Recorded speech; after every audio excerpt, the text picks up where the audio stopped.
About 9:13, I think. Oh, perfect. That'd be great. Yeah, I told him, and see if they all have this week.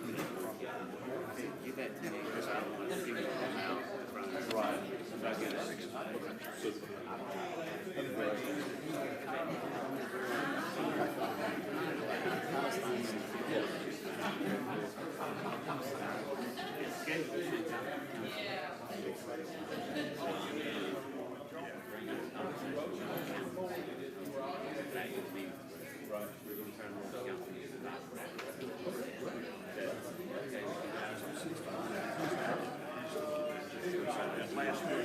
Gene said he has plenty of tickets. Good. Good. No, that'd be great.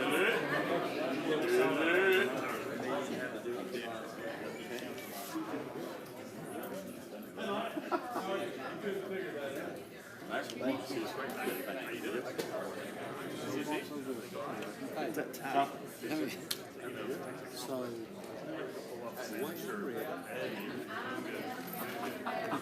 What's that? I'm going to rule man. Yep. That's okay.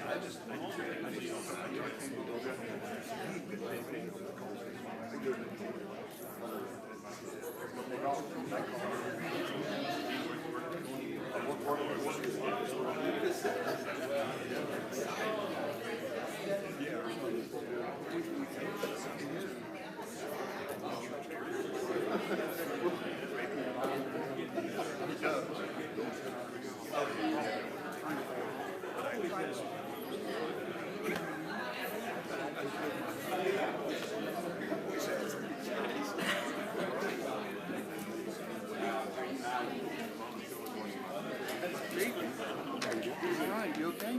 Benjamin? All right. Dr. Lopez. Look at the pinky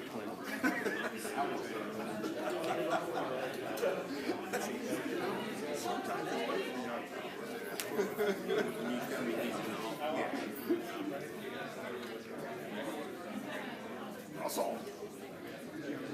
Young Russell.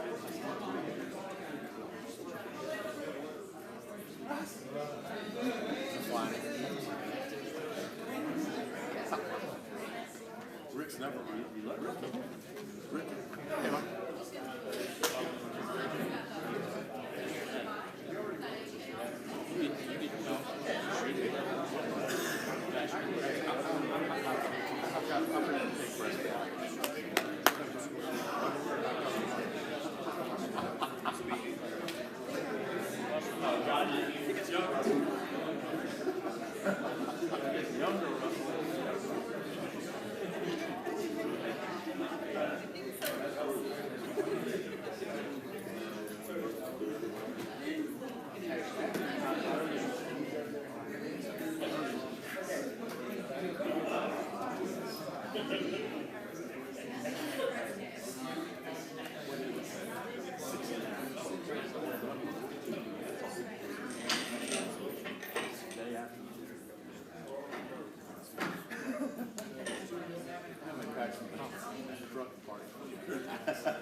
He parked it. Who's going to be outside over here? Hey, people. You can sit here. Hey, people.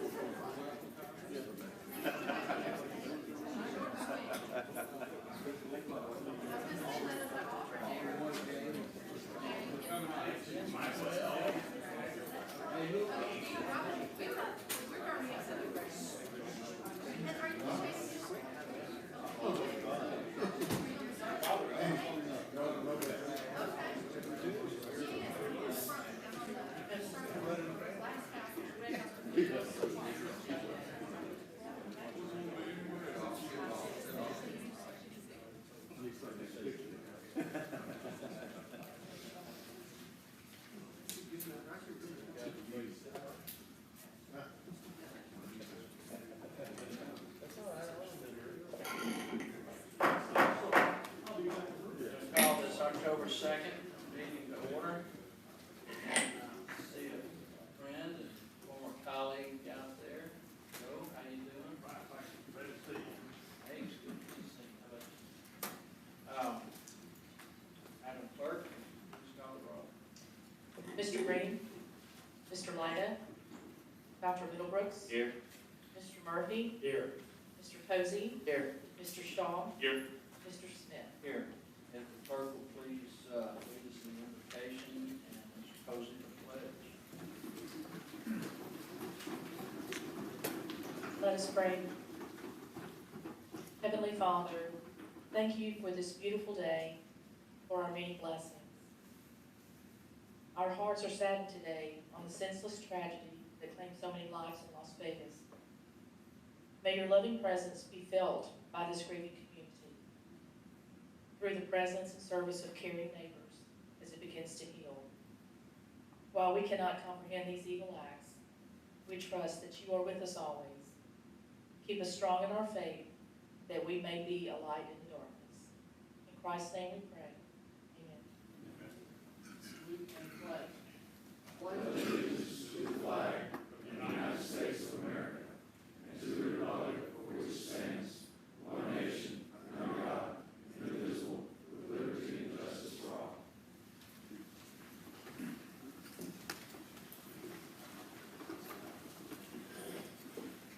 Mayor had a phone call from former Mayor Skinner. He was here tonight at Mr. House's going home. He said he had a couple of proclamations that night. He said, y'all do that every meeting? I said, just about. I'm ready for a motion for the approval of the minutes. Yes, Mr. President, I move for approval of the minutes without reading. Second. This will be September 11th special meeting, the 18th regular session, and 28th work session. And this we don't have the minutes for Kyle's meeting yet. All in favor say aye. Aye. Those opposed nay, the ayes have it. Next in the report section, we have the Bluff Park Art Association. Y'all about 52 years old now, 53? We're actually 54 this year, our 54th annual. Thank you, Mr. President, for allowing me to have a few moments. Members, Member Cato. I'm Julie Prescott. I have the honor to serve as the current president of the Bluff Park Art Association. I'm also a Hoover resident out in Ross Bridge, so this is home for me. We are delighted to invite each and every one of you to join us this Saturday for our 54th annual Bluff Park Art Show. We will be right up on the bluff. We have parking available at the 4 churches in the area. I hope that you all had an opportunity to receive a brochure. If you didn't, they're available as you exit the building with all the information that you need. We will, this year, are excited to be sponsoring the President's Award will actually be presented to the city of Hoover. It's a purchase award that will be chosen by our judge, who is Don Everhart, who is a lead sculptor with the U.S. Mint. He'll be in town doing some really interesting things with some school children in the area. He'll select a purchase award that we will donate to the city of Hoover in honor of your 50th and our 50th anniversary. I'd like to present a t-shirt. I'm sorry I didn't bring enough for everyone. That's my fault, but we do have one for the mayor, and if you all come, we'll be happy to give you one on Saturday. And again, we're really delighted, and thank you all for the wonderful support that the city of Hoover offers us every year at the Bluff Park Art Association. U.S. Mint, you say? I beg your pardon? The judge is from the U.S. Mint? He is. He's actually the lead sculptor for the state quarters. Is he gonna give me any samples?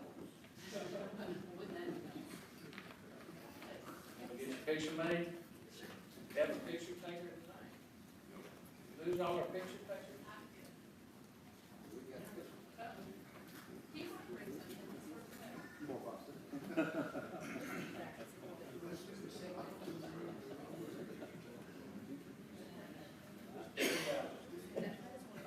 How about the other two come down as well? There's too much ugly up here. Y'all said that.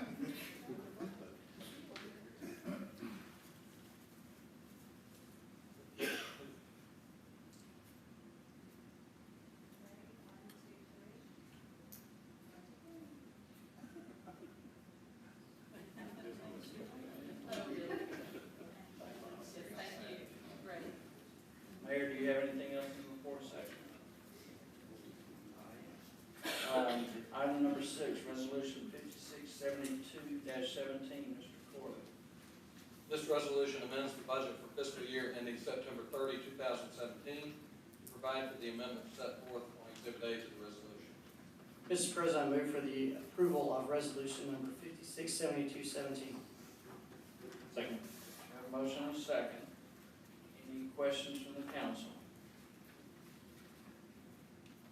Dr. Lopez, do you want to do just a quick rendition? I know we're going to be to the good or to the bad about $360. 308.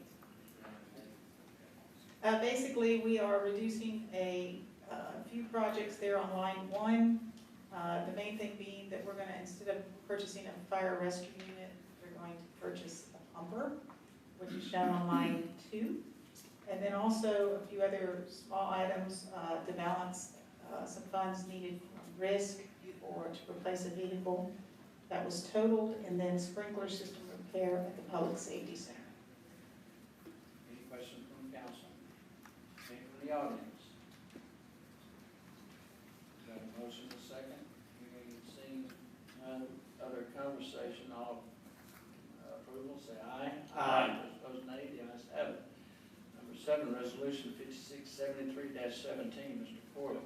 This resolution authorizes Mayor Frank B. Brocato to execute a memorandum of understanding between the Jefferson County Commission and the City of Hoover regarding debris removal and monitoring services in the event of a natural disaster within the city. Mr. President, I move for the approval of resolution number 567317. Second. A motion and a second. Thursday was explained to us that this basically assists us with federal monies if we have a storm and it requires extra work from the city to where we can recover payroll and equipment usage if we should break anything or need to rent anything. Is that about it, Mr. Westover? All right. Any questions from the council? Any from the audience? Seeing and hearing none, all in favor say aye. Aye. Those opposed, nay. The ayes have it. Item 8, resolution 5674-17, Mr. Porter.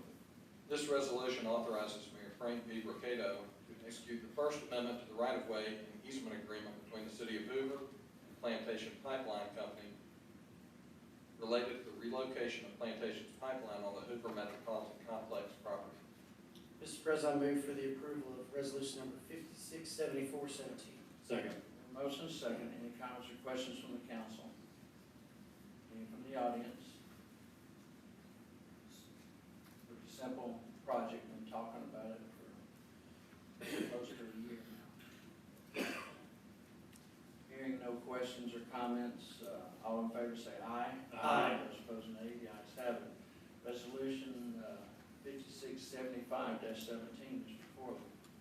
This resolution authorizes Mayor Frank B. Brocato to execute Amendment Number 1 to the application Posting and Technology Support Services with Conduent Government Systems, LLC. Mr. President, I move for the approval of resolution number 567517. Second. We have a motion and a second. Any comments or questions from the council? Mr. Shaw, you're about the only one here who could really understand all of this. Technology. Any comments or questions from the audience? Any from the council? Hearing none, all in favor say aye. Aye. Those opposed, nay. The ayes have it. Resolution 5676-17, Mr. Corley. This resolution authorizes Mayor Frank B. Brocato to execute a non-disclosure agreement with Level 3 Communications, LLC. Mr. President, I move for the approval of resolution number 567617. Second. Have a motion second. Any comments or questions from the council? Any from the audience? Seeing and hearing none, all in favor say aye. Aye. Those opposed, nay. The ayes have it. Resolution 5677-17, Mr. Corley. This resolution assents to the vacation of certain portions of Elvira Road right-of-way as requested by Blackridge Partners, LLC. Mr. President, I move for the approval of resolution number 5677-17. Second. We have a motion and a second. Any comments or questions from the council? Mr. Johnson. This is come down just a second. We haven't heard you speak in a while. What is the benefit of taking this action? I understand there's some problems, and that way that would allow y'all to work on it. I'm Richard Johnson, representing Black Ridge Partners LLC. I'm not aware of any problems. So why would you want this action taken tonight? We have constructed other roadways on the perimeter, of the boundary of the lake. Trying to make this work. I understand, appreciate it. Any other questions for Mr. Johnson? All right. Any questions or comments from the audience? Yes. Yes, sir. Richard, you might want to take a near seat. Come on down and please give us your name. My name's Will Somerville. I'm a lawyer at Baker Donaldson, 1400 20th Street, North Birmingham, 35203. I represent the Rocks Gap Training Facility, which is, I don't know if y'all have a copy of the resolution in the attached map. If you look on that, the Rocks Gap Training Facility has had property on the map, but not shown on the map, since, and is used in easement since at least the 1960s. You'll see the, where it says Lake Wilborn Development at the very top, and then to the southwest of that, there's a line that goes along here. That is the property line of the Rocks Gap Training Facility. They have used, and what's also not shown is to the left or southwest of the CSX right-of-way is actually an extension of Elvira Road that goes northwest along the railroad through the Rocks Gap property.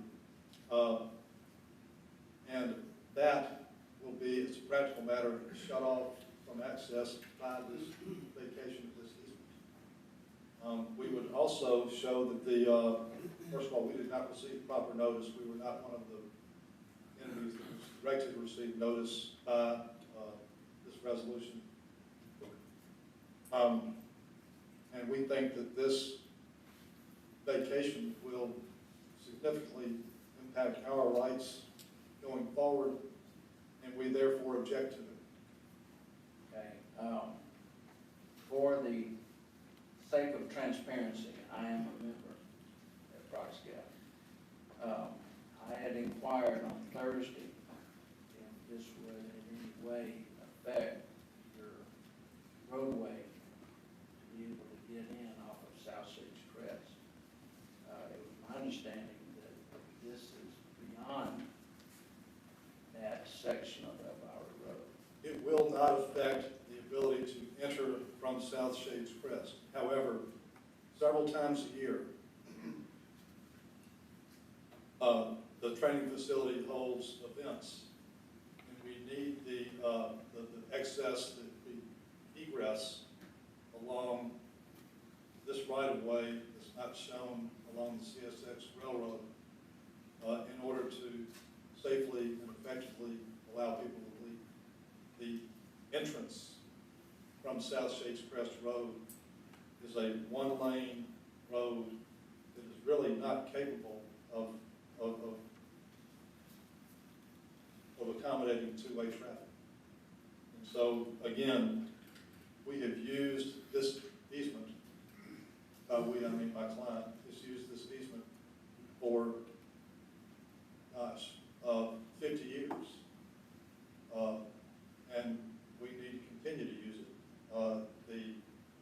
Its shutting down will affect the value of the property, among other things, and also will affect our ability to use the property as we've used it for the past 50 years. So you're saying it will not allow people to leave Rocks Gap facility, or it won't allow people to park? It will not allow people to leave will not allow us to accommodate the traffic that we need to accommodate during our major events that we have several times a year. But if they're only gonna come out and turn left, and this is beyond that point, if you were to turn right, if you're just gonna turn left, how is it interfering with the ability for traffic to get out? Because it's not changing anything, that part of Elvira. It's not changing how the road is put together. It's not changing the width. I'm just trying to That's- understand. Well, it is going to completely block off. We are not going to be able to get out, as I understand it, of the facility along that right of way. My understanding is that they have used that road for decades to get out of the facility while there is an event going on. Let's hear from Mr. Johnson for just a second, and we'll probably come back to you. Mr. President? Questions? For this gentleman, or? For both, actually. Let's let Richard, you ask him first. Thank you, Mr. President. The property in question, the training facility, is that located in Hoover? No. It is not. No, sir. Is there additionally, with where this road is going to be situated, is there an opportunity for traffic to use the one-lane road that goes past the training facility? Is it a possibility for future residents in this area to use that as an exit out to South Shades Crest? Not at this time. Not at this time, okay. At this time means possibly in the future. Yes. Do you agree, sir? There would be possible to use that, use this as a way out? There's a complicating factor now across the again. Several months ago, the developers, without notice, built a large berm blocking access on our easement. As I understand it, I was not part of this, but we negotiated with them for some time. They offered to build a grade up to the berm to allow us egress that way. I think we believed that we had an agreement to have that done, and then we didn't hear back from them. And so now they're building paved surfaces on top of it. I think my clients would say that they waited to do anything about it on the expectation that the developers would provide the egress that they had promised. They have not done so, and now we received notice that they are vacating the entire easement. So I think it would be fair to say that we have not exhausted our legal rights to keep the easement open, to have a grade built up to the berm. But in the meantime, we are not going to waive our legal rights to prevent the vacation of this easement that we would need in case the berm comes in. So I don't know how else to describe it. Just have a seat right there. Probably come back to you. Mr. Murphy has a question. Mr. President, thank you. I'm having a hard time following what it means to be able to get out of that location. Is it a deceleration lane that I'm missing here that will vacate away once it's approved, or I don't understand. Maybe we should have had somewhat of a map. Can you show us up here? Because I'm not following from this. Mr. Murphy, Elvira Road is a dirt road, basically a single lane. If somebody's coming in the other direction, you gotta get between two pine trees. I'm talking about egress onto South Shades Crest. Right, and that was, That's the thing. that was my original question. Yeah. Are you asking me? Yeah, onto South Shades Crest. So on South Shades Crest, it's a very narrow road, accommodates only one car going in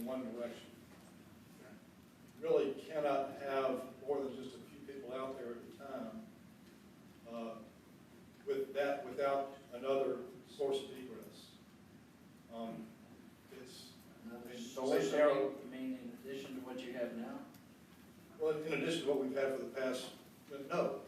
I mean, in addition to South Shades Crest Road. In the past, they've always had the egress out the back way, along Elvira Road. To South Shades Crest. No. To, what would be, I guess, Stadium Trace Parkway, where it dead ends, you'll pass through that. Use that now. It was used, there was a gate there. How most recently was it used? May, when they built the barn. So how much, member traffic went down to Stadium Trace? And I don't, Many years as I've been a member, I've never gone that way. I've never, well, that's what the people, Robbie and the other folks there told me that's what they needed to use, to accommodate overflow traffic during the major events they have several times a year. That's what I'm told. So Mr. Chair, I mean, Yes. so you're saying that, okay, I got you now. You're saying not so much South Shades Crest Road, is that the traffic, when there's more people participating in an event, you use that as a egress way out. So I was confused on, That's you kept right. saying South Shades Crest Road is, and I've been down that road several times, so you're saying another additional way out. That's right, and we think there are some members who use that, who have used in the past the egress across the railroad track on a more regular basis than And that. speaking with Mr. Johnson, it sounds like you have, what about access to these residential roadways that he's going to be bringing up to there? I think that would be, if that could be worked out, that might be satisfactory, but it's going to require building a grade up to, I guess, about a 25-foot berm, wall that's been built across the road. And that would, I think that's ultimately what, If you're gonna have to get up and provide us your name and address. No witness protection here. David Silverstein, also with Baker Donaldson, 401 Morris Boulevard in Homewood. Yeah, I'll probably just show you. Yes, sir. The berm is located, you'll notice here, this is their client's property. You'll notice in Shelby County GIS. Yes, I'm also where you said that. This is our client's property here. And you'll notice this is the Shelby, there's an access road that goes to, and this where Stadium is. This access road has been now blocked by a berm. So the only ingress and egress is the one lane road off of South Shades Crest. So that helps.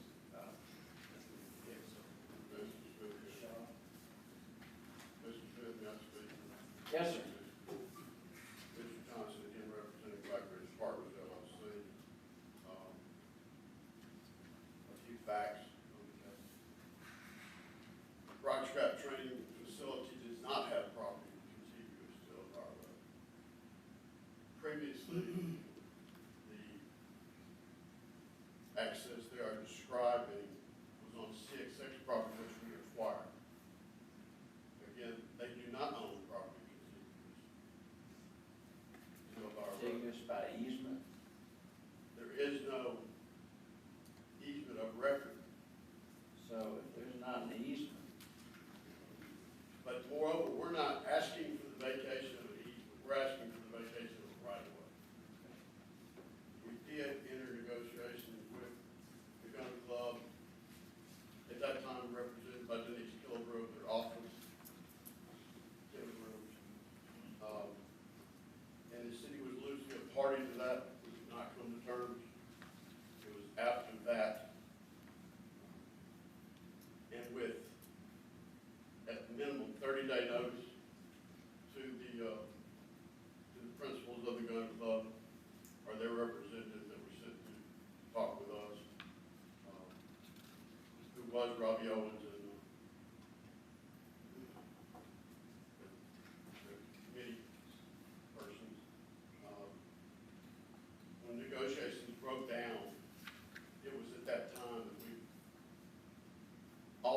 grade and continued construction. This access point is just past our southern bridge that would transfer traffic from Lake Wilburn development into Black Ridge. The bridge is just being completed. Is there an option where they would be able to exit and be able to turn left or right if they had one of the big events and needed a secondary egress? At this time, no, sir. Nor have they ever had a right to do so. And the deed transfer conveyance from U.S. Steel to the gun club originally, Brock's Gap, there was never, the only access that was provided in that conveyance was to Shakespeare Road. Sir, you had mentioned that some of this actually is on Rock's Gap property. Did I get that right? Your Honor, the map, the way that you get into the gun club, Rock Gap Training Facility from South Shades Crest Road is a road that is listed as Elvira Road. So it comes all the way down along the CSX right-of-way from South Shades Crest Road and meets the road shown on here as Elvira Road, right where the Elvira Road here hits the CSX right-of-way. So it's been a continuous easement. It's been used for the past 50 years. And it's evident, if you look at it, it's evident there's been a road there. You'll see where they put the berm, you've got a dirt road that just goes up to what looks like a big old pile of dirt that somebody just dumped there and blocked off access. So we continue to, that's on the property. All right, if the council would allow me, Mr. Long, do you mind bringing your knowledge to the table?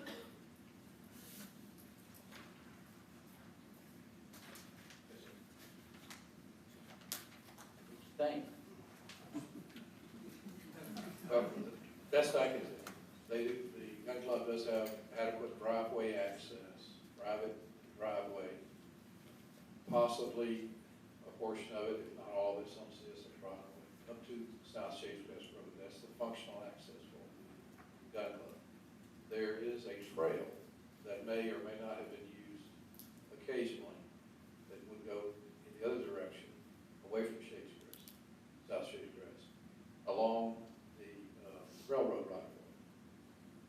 I'm not aware of any legal easement or right-of-way to allow for that connection.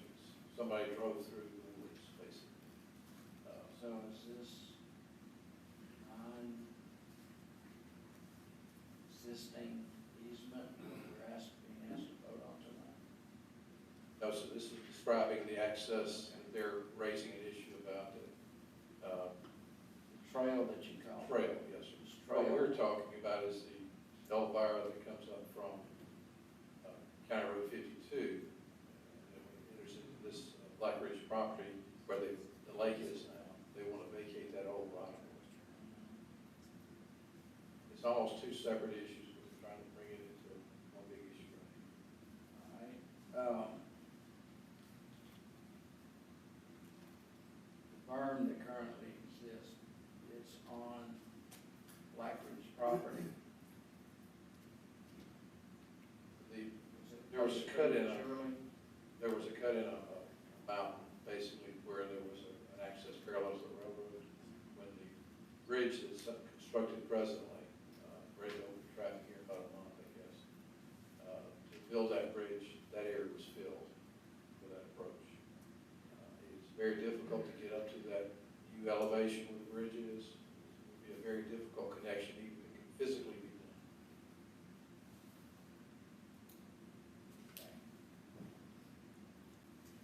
questions from the council? Mr. President, one quick question. Mr. Long, I don't want to put words in your mouth, but it seems to me that it was a road that was not identified as a actual traffic road that probably utilized as time progressed as such to get, like, you know, like taking a car through a empty lot and cutting across that lot to get to a side street. And everybody as a period of time recognized that as a road. Potentially, this appears to be an occasional use maybe for an off-road type vehicle if they want to have the challenge of using that route. But not a designated road ever, just something that occurred as time progressed. Yes, sir, not a right of way. I have a couple questions. Mr. Shaw? All right, so looking at the area that's being asked to be vacated, how far away is that from the Brock's Gap facility property? Based on whatever, this is a question for anybody really. The closest point, and Richard may know the maps better than I do, that it's probably 500 feet or 2,000 feet away from the Fox Gap. And that's approximately the distance of this trail that's been created there. Probably. So that trail is not an official road or no designation, it's just kind of cut from one segment of property to the. Yes, sir, I can say I've never been on that trail. That's how it is. Get your turn. All right, that does. Go ahead. Mr. Attorney? Going to dispute how far it is? I think 1,000 feet, I look on this map right here, Have you ever been there? yes, I have. I was there Okay. last week. Okay. This map, Elvira Road vacation exhibit, shows it would be about 1,000 feet, 1 inch, 1,000 feet from the property line. About an inch, yes.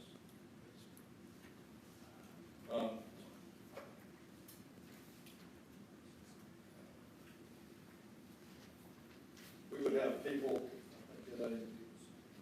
well, point out that the Shelby County map shows that Mr. Silverstein showed y'all identifies the road not as just something that nobody's ever identified.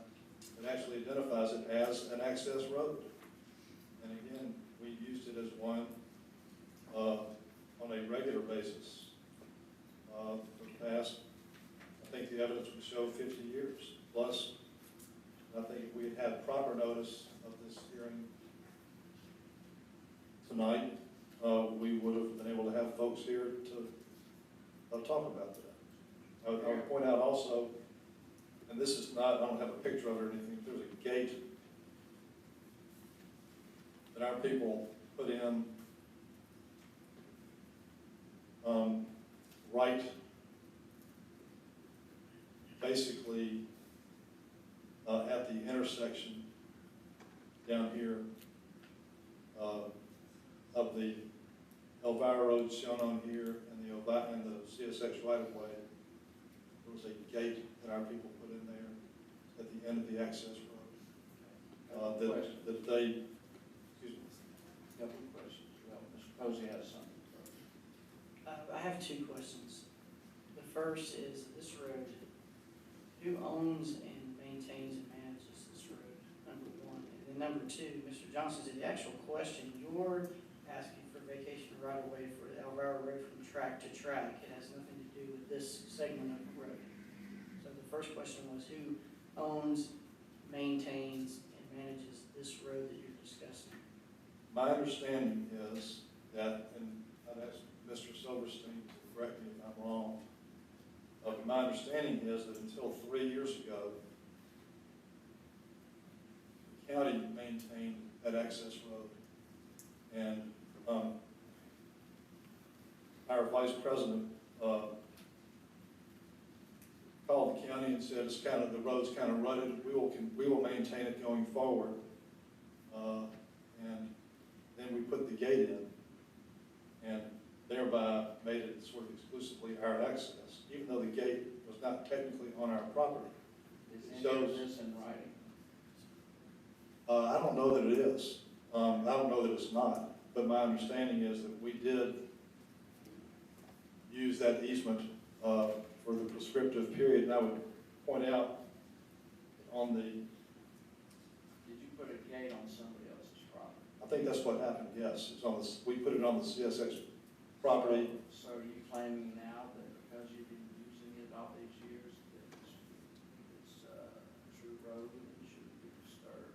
We think that it's a prescriptive easement or prescriptive right-of-way, and that we've used it as such for the past 50 years, and that we're entitled to continue to use that or something like it going Do you have forward. any documentation that identifies it as a dedicated roadway of any type? I don't know that we do or don't, but I don't think that's necessary. I think what we have to demonstrate is that we've used it for the prescriptive period. 50 years clearly qualifies for that.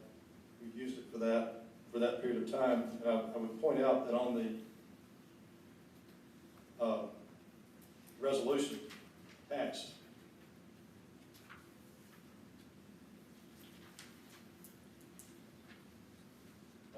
on Exhibit A, where it says legal description and plan, it refers to a prescriptive right-of-way.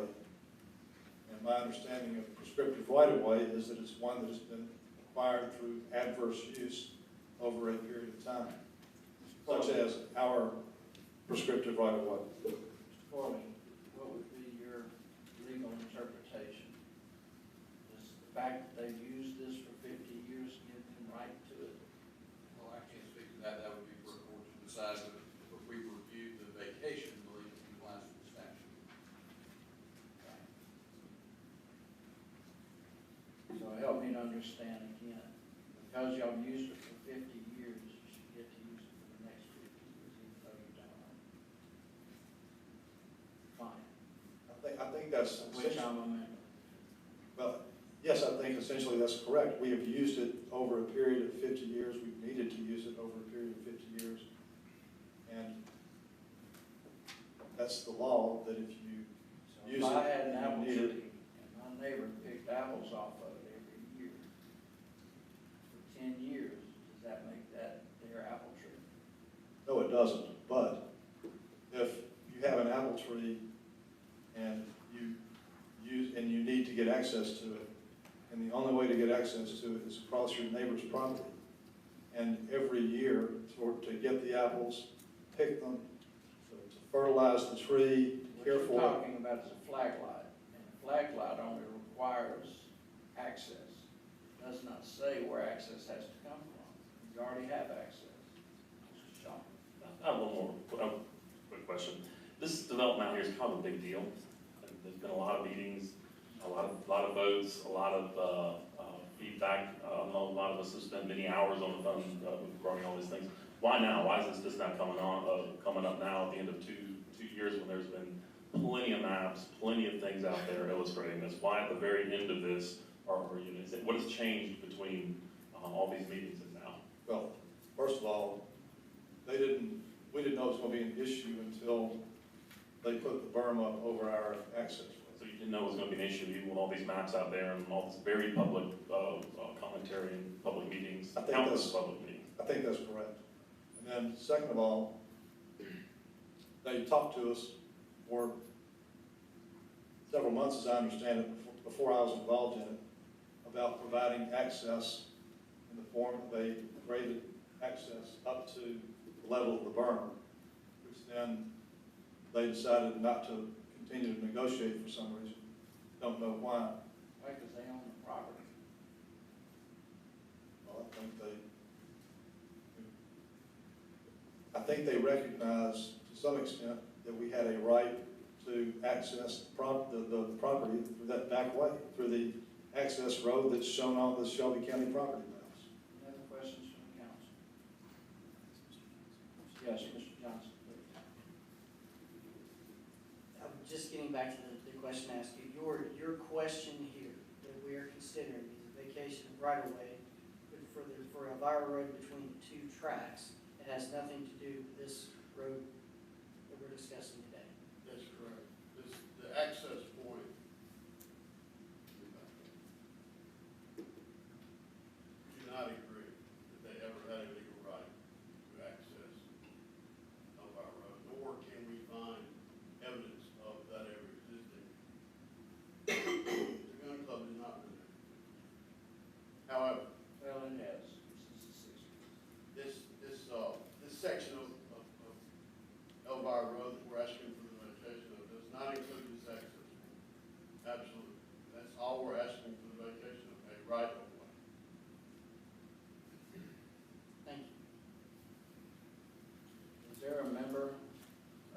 Bratz Gap Committee, any of your clients here tonight might avail themselves of some opportunity to say anything?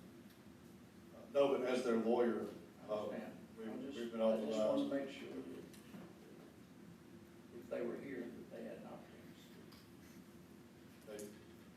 Again, they did not get proper notice. Okay. Is our position. Yes, sir. We can certainly attempt again to negotiate with Box Gap Training Facility, and provide access. And let me clarify, the access that was trying to be achieved was not for the use of the gun. It was for public safety only. They recognize. Are you considering continuance? No, sir. To be able to do this? No, sir. Because once it's voted one way or the other, then it is what it is. I'm not at this time considering a continuance, however, I am committing to you that we will work with training facility and their attorneys to try to find an equitable solution. It's in everybody's best interest, we just couldn't get there. And as you pointed out, we disengaged because they did not agree to our terms. We did not have to make a deal, we were asked to. Right. But did you in earnest attempt? 4 months. Yes, sir. You said you backed out because they weren't going to agree to your terms. Your terms are what they are. That's correct. Well, I've known your group to be fair, but I can't speak to this particular issue other than what's in front of us.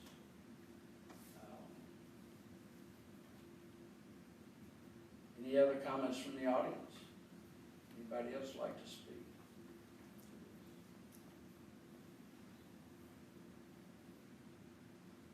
All right, we've got a motion and a second. Any other questions or comments from the council? We would like to just make sure that our objection, our formal objection is noted. That it, well, so several places in the minutes.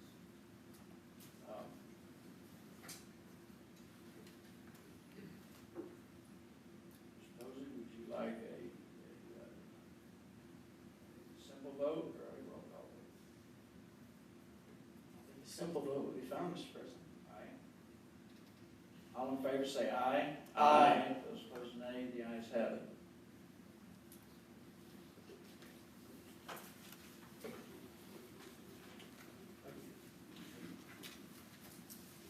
All right.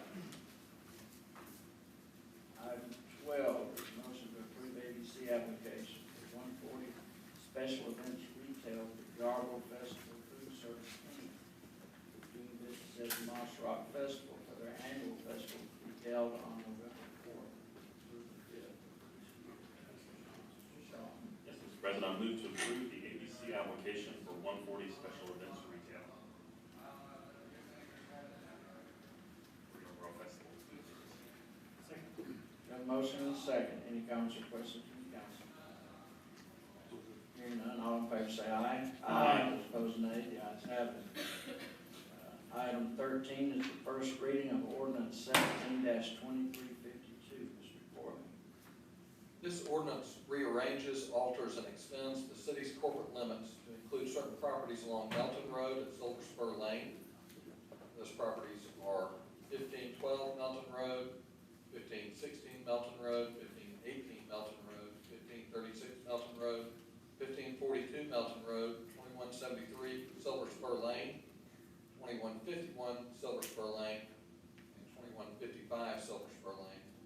The second reading and consideration for adoption is on Monday, October 16, 2017. Very good. Next. Mr. President, I would make a motion to add an agenda item to the, for consideration this evening. I believe the council is aware we're going to need to vote whether or not to add this next resolution. So I'm open for a motion. So moved, Mr. President. Second. Got a motion and a second. Any comments or questions from the council? Hearing none, all All in favor say aye. Aye. Those opposed, nay. The ayes have it. All right, Mr. Corley, are you in possession of this? Yes, sir.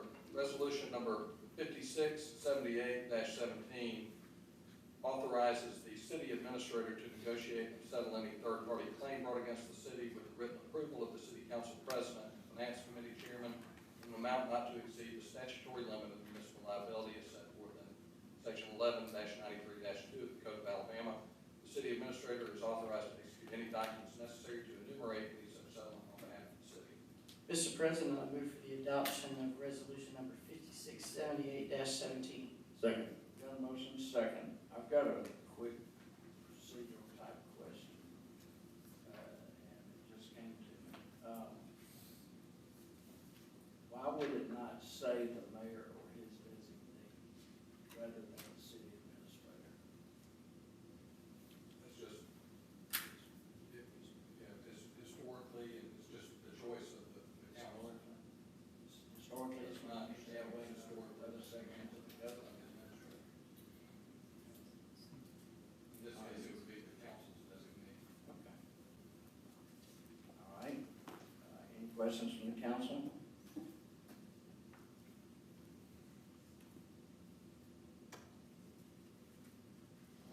All in favor say aye. Aye. Those opposed, nay. The ayes have it. Mr. Posey, a couple of bills to pay. Yes, sir, we had a big stack, I guess, coming off of our recent motion to approve a budget, and I move that they be paid in order. Second. A motion and a second. All in favor say aye. Aye. Those opposed, nay. The ayes have it. Item 15, first, Mr. Murphy. Yes, several residents from the Lake Cyrus community has called me, and also in that area regarding Highway 50 construction. And although that area of widening the road will be great for that traffic congestion, it is some concern there, especially coming out on Trace Crossings and also Ross Bridge. I will ask Tim Westhoven, can you address opportunities that, and again, I know that's not our state road, so we have a limited opportunities there, but what can we do to ensure safety is the number one priority there? I do know they have some state troopers there, but it's heavy trucks from Family Dollar comes that way, school buses, the whole 9 yards. So what ideas do you? Yes, sir, Mr. Murphy. That is a state route. It's also a state construction project that's going on there, but we'll be happy to meet with the state, discuss the concerns that the residents have at Lake Cyrus and see if there aren't some improvements that can be made to the traffic control, some additions. What I'm understanding you to say is that they feel that the speeds maybe are excessive along Highway 150 in that area, and it's difficult to get in and out of Lake Cyrus, is that correct? Some of that, and also I think in a construction zone, and this folks being claustrophobic and young folks driving, there may be some opportunities to kind of slow things down and make people aware of what's going on. Right. I do know they have a state trooper that's posted out there during construction hours, but it is kind of a lengthy construction project, and maybe they could add a second police vehicle out there, one on one end and one on the other to try to help draw attention to the fact that it is a construction zone. But we can review in total their traffic control out there and talk to them about making some improvements. Okay. And lastly, one resident did ask about will it be a traffic light? After me looking at the drawings on traffic light was present for that Highway 150 and Lake Cyrus intersection. But what is the procedure with them evaluating that to see if that is needed? Yeah, to my knowledge, the plans do not call for a new traffic signal to be installed there, but, and I've tried to confirm that with the state today and haven't gotten a call back yet, but what normal procedure would be is you would complete the construction process and then reevaluate that intersection at that time to see if it met any of the warrants for a traffic signal. Okay. And I know the chief had to run, but XO is here. Can we talk a little bit about, I know we have some motor scouts, if you don't mind, 'Cause I know some Lake Cyrus residents and parents are watching tonight. Yeah, Councilman, we are monitoring the area. We are in contact with the state troopers, and we will address any issues that might come up. Now, I do know you have some motor scouts. We will, I'll talk to them tomorrow, we'll send a couple just to get extra monitoring to the area, and we'll see what we can do out there. And not to do this, but I'll say this last point. I know a lot of our parents and residents would like to call LDOT, but I guess I didn't want to fall on deaf ear because of the relationship we have from a municipal city and also working with them on prior projects. We can get a little bit more relief or a little bit more discussion, more so than an individual calling. Thousands of people call LDOT each and every day, so I did want to make that a point. So thank you so much for your time. No problem. Dr. Middlebrooks, I think you had a couple things you want to bring up. Yes, sir. And to Councilman Murphy's point, I will say leaving Ross Bridge tonight around a little after 5 o'clock, turn on the Highway 150, I noticed a Hoover police officer sitting there just below the section of South Shades Crest and Highway 150 tonight. So I can confirm they are monitoring that area. Thank you. A couple issues. I would like to request this council that we move a couple of time periods on the upcoming, a work session on October 12th and the council meeting October 16th. In the past, Hoover City leadership has always been present and supported a couple of different events here in Hoover. On October 12th, work session scheduled at 5 p.m. coincides also with Alder's Gardens Taste of Hoover, starting at 5. So I requested a work session be moved up to 4:30. Immediately after that, the council meeting scheduled on October 16th coincides with the Hoover Fire Department's Night of Laughs at the Comedy Club, in which they support and raise funds for Children's Harbor and a burn camp that we sponsor. That starts at 6 p.m., same time as council meeting, so I requested the council meeting be moved up to 5 p.m. to accommodate that. Any other council members have any issue with making those adjustments one time? Mr. Anderson, if you would notify the public and Ms. Hanley. October 12th, work session beginning at 4:30. October 16th, council meeting beginning at 5 p.m. On a separate issue, I know the city of Hoover prides itself on being business friendly, but one such property owner, I believe, in Bluff Park has been maybe not the best community partner for Hoover over their number of years. And I'd just like to ask Mr. Wyatt, what is our common area maintenance ordinance to protect, to make sure that, we are being a good partner and businesses are, and it's protecting the individual businesses located there as well, what my concern is. Yes, sir, we have the 2015 International Property Maintenance Code adopted. It does require the complainant to come in and sign a complaint. But the one issue we've had recently, we sent a letter of notice to the property owner, and the inspectors, I met with them and told them to make sure that we follow up, find out that they make sure they don't just cover up the problem, that we find the source of the issues they have up there and make them resolve that. Any other complaints that come in, we'll follow up with them. So what is the current, has that been dealt with as a property owner? This is the post office and Chase Mountain Shopping Plaza, correct? That's correct. The property owner was served notice. The inspector, I read some of the notices or emails that went out regarding the source. It was just covered up. So I met with the inspectors, told them to follow up with the property owner, and let's make sure that the source of the problem has been resolved, not just covering it with lipstick, if you will. How long does the property owner have to We make that? typically give 10 days notice. That notice was followed up on as far as being we thought that they had resolved it, or they had made an attempt to resolve it. But after seeing some of the emails about people that were present when the work was done, it was just painted over. So I met back with the inspectors and told them to follow up on that and make sure that the source of the problem has been addressed. And as far as a repeat offense, constant neglect of the property, what steps can be taken to prevent? Well, there is provisions that if they ignore, we just go to the courts at that point in time with a complaint. We would have to meet with the magistrate's office to see if we could follow up with a warrant to the property owner.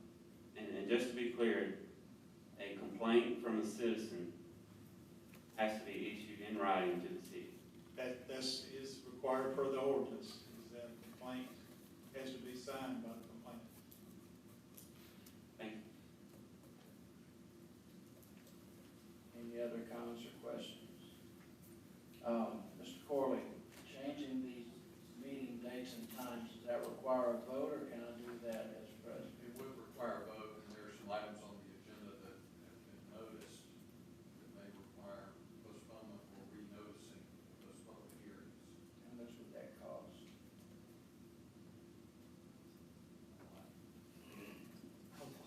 Depends on, significant publication costs. Oh, From the previous planning and zoning, yes. those opportunities were set for less. Why don't we just continue the entire agenda except paying the bill? Mr. Posey, Dr. Middlebrooks, Well- how does this affect? Yeah, I withdraw then. We'll just be speediest that day. Continue everything that gets in the way. Can Councilman Green run the meeting? Second. All right, anything from the audience tonight? Mr. Schultz, it wouldn't be a meeting without. Or Arnold, one of you. Robert Schultz, 348 Albemarle Drive. I like your sheriff picture online. Thank you. That was back in 1981. It was police department, though, not sheriff. I want to thank Dr. Middlebrooks for bringing up the Shades Mountain Plaza issue. This is something we've been dealing with since 2015 and before then. The property owner, Galton Properties, seems to take a slap on the wrist and then goes right back to his MO. My question regarding the complaint that we as citizens have to file, is there a cost for doing that?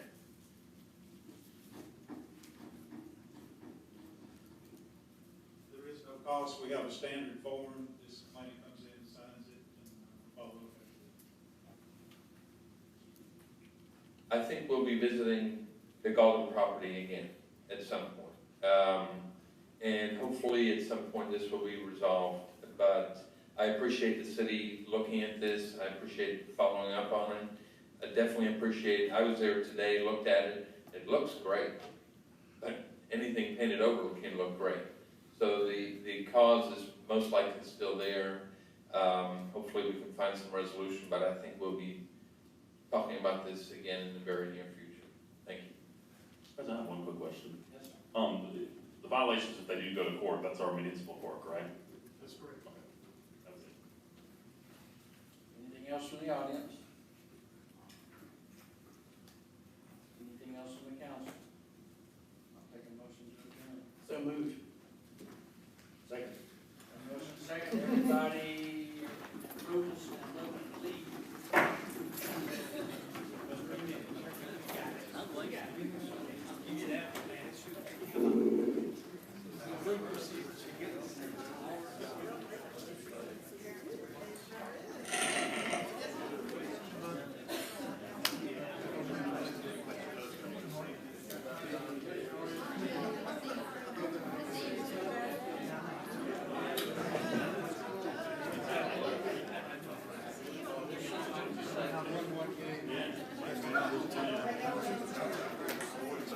Gentlemen, let me turn off the camera.